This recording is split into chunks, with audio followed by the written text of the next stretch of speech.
Hello, hello, hello, hello. Welcome back to another story time with Doc. Today I'm reading another short story from the Treasury of Bedtime Stories. And today's story is called The North Wind. In the land of Norway, there once lived a poor widow who had a son named Ivar. Ivar's mother was often sick. One day she said, "I am not feeling well. Could you please get some grain so we can eat?"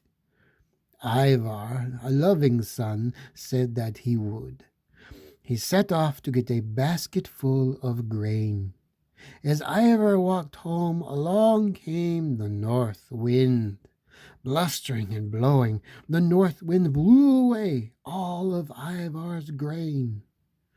Ivar decided he would ask the north wind to give the grain back. The journey to the north wind's house was long.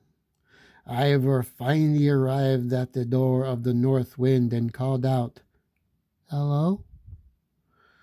The north wind answered back in his blustery voice, "Hello to you. Thank you for coming to visit me. How can I help you?" "Will you give me back the grain that you blew out of my basket?" Ivar asked. "My mother and I are so poor and hungry."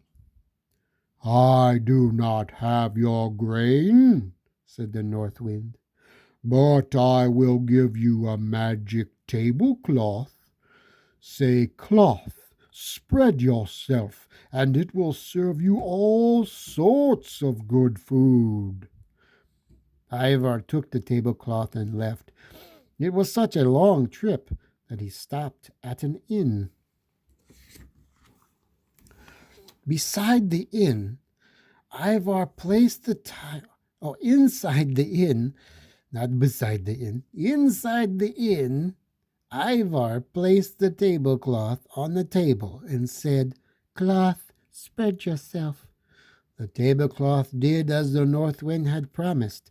There on the table was an entire delicious meal laid out: juicy roast beef, ripe vegetables, a heaping cake, and hearty bread.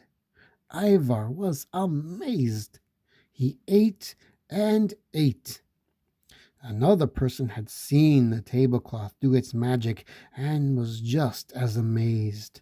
The innkeeper, a bad man, had watched the trick. Once Ivar was fast asleep, the innkeeper took the magic tablecloth from the boy's sack. He put a regular tablecloth in its place. The next day Ivar awoke, not knowing he'd been tricked. The boy headed home. Oh no. There's a bad guy right there. You gotta watch out for the bad guys. When Ivar arrived at home, he told his mother of the magic tablecloth. "We'll have plenty to eat," he said. But when the boy put the tablecloth on the table, nothing happened. Not one piece of food appeared. Ivar was disappointed. The tablecloth had worked its magic the day before. Why wasn't it working now? "The only thing to do is for me to go back to the north wind's house and tell him what is wrong," Ivar told his mother. With that, Ivar walked and walked until he again arrived at the north wind's house and said, "You've given me this worthless tablecloth. It will not do what you said." "Why don't you take this magic bank?" the north wind offered. "If you tell the bank, 'Rain Bank, make money,' it will make you gold coins." So Ivar took the magic bank and headed home. Once again he stopped at the inn for the night. Inside, Ivor took out the bank and said, "Rain, bank, make money." The bank began to spit out shiny coins of gold. But once Ivar was asleep, the innkeeper sneaked into the boy's room and took the magic bank from his sack. The innkeeper replaced the magic bank with a regular one. Not knowing he'd been tricked, Ivar took his sack and headed home the next day. Oh, that is a real bad dude. I don't like that guy. No. Once home, Ivar said, "Rain, bank, make money," but nothing happened. This time, Ivar was very disappointed. The tablecloth hadn't worked, and now the bank didn't work. The only thing to do is for me to go back to the North Wind's house and tell him what is wrong, Ivar said. With that, the boy walked and walked until he arrived at the door of the North Wind. He knocked on the door and said, "This bank will not do what you said." "All I have left is this magic rope," said the North Wind.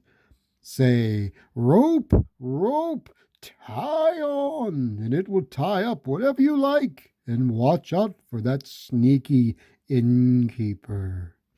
Oh, so the North Wind, he knows what's going on. Ivar took the magic rope and stopped at the same inn as before. Suspicious, Ivar climbed into bed and pretended to sleep. As soon as he heard Ivar snoring, the innkeeper crept into the boy's room, intent on stealing whatever the boy had in his sack. Just as the innkeeper was about to pick up the rope, Ivar shouted, "Rope, rope, tie on!" Like a snake, the rope wrapped itself around the innkeeper. It tied up his hands and feet. "Help!" the innkeeper cried. "Let me loose!" Ivar only let the innkeeper go once he had had his magic tablecloth and bank back again. And bank back. Then Ivar headed home, where he and his mother were never poor or hungry again. Oh, what a wonderful story. I have never heard that story, and I really liked it. Oh, I love reading stories that are made from different countries because they're all different. And sometimes they're not so different. Sometimes they're the same story, just told slightly differently from country to country. That's really cool, I think. Well, thank you for coming to another Story Time with Dog. And I hope you enjoyed that story. And I'll see you next time. Oh, and be careful of innkeepers. You never know about those people, I tell you what. All right, sweet James. Bye-bye.